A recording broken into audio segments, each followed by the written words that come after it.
class. This is the second video of the chapter fundamental rights.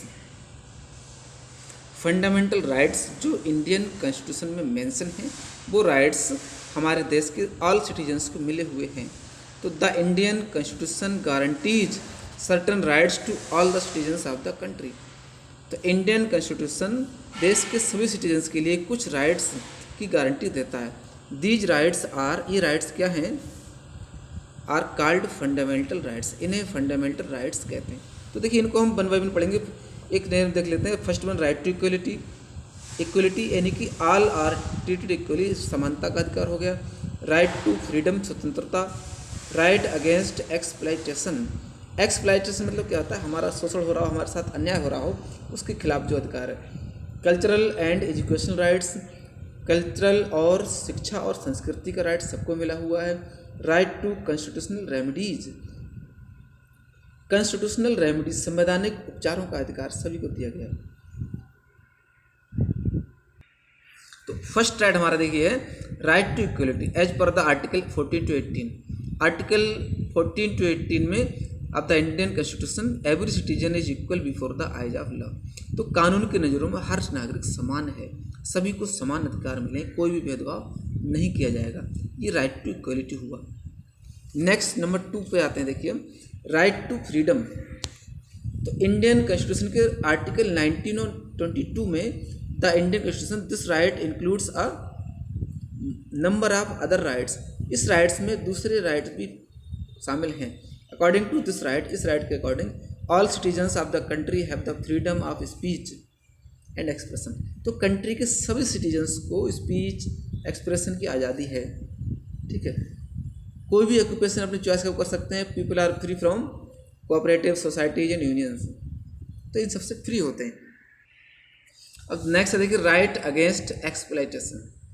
The right against exploitation is guaranteed bye article 23 and 24 of the Indian constitution. तो Indian constitution के 23 और 24 में हमें इस बात की guarantee मिलती है this right प्रोविड्स all forms of forced labour. तो ये राइट सभी तरीके के फोर्स्ड लेबर को पूरी तरह से डिनाई करता है, नकारता है. जो राइट छोटे बच्चों से वर्क कराया जा रहा है, एक तरह इसका मतलब इनका एक्सप्लॉयटेशन हो रहा है. 14 से कम का बच्चा काम नहीं कर सकता. इस तरह इंडियन कॉन्स्टिट्यूशन हमें ये राइट दिलाता है और कोई भी पर्सन ऐसा वर्क करता पाया जाता है तो उसके अगेंस्ट कार्रवाई की जा सकती है. अब नेक्स्ट है right to freedom of religion. तो आर्टिकल 25 से 28 के बीच जो दिया है फ्रीडम ऑफ रिलीजन, इससे आप समझ जाएंगे कि धर्म की हमारे पास फ्रीडम है. We can adopt any religion. अपनी चॉइस का कोई भी धर्म हम अडॉप्ट कर सकते हैं, कोई भी धर्म छोड़ सकते हैं. ये इंडियन कॉन्स्टिट्यूशन हमें राइट दिया है. ठीक, नेक्स्ट है cultural and educational rights.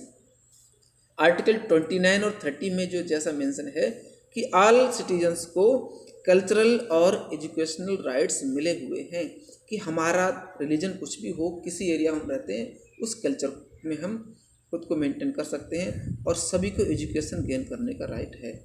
Next है राइट टू कॉन्स्टिट्यूशनल रेमेडीज.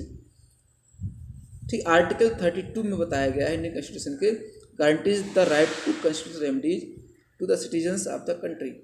तो देश के नागरिकों के लिए कॉन्स्टिट्यूशनल रेमेडीज का जो राइट मिला है वो बहुत ही ज़रूरी है और इम्पॉर्टेंट है. यानी कि ये आर्टिकल 32 इस बात की गारंटी देता है. अब कॉन्स्टिट्यूशनल रेमेडीज क्या है, हिंदी में कहेंगे संवैधानिक उपचारों का अधिकार. ऐसा राइट जो हमें सभी दूसरे राइट देता है. You know that our fundamental rights are enforced in the court of law. तो फंडामेंटल राइट्स कानून द्वारा हमें इन्फोर्स किए गए हैं. Sometimes some of the rights might get violated. तो कभी कभी इन राइट्स से हमें वंचित किया जाता है तो हमें कॉन्स्टिट्यूशनल रेमेडीज का सहारा लेना पड़ता है.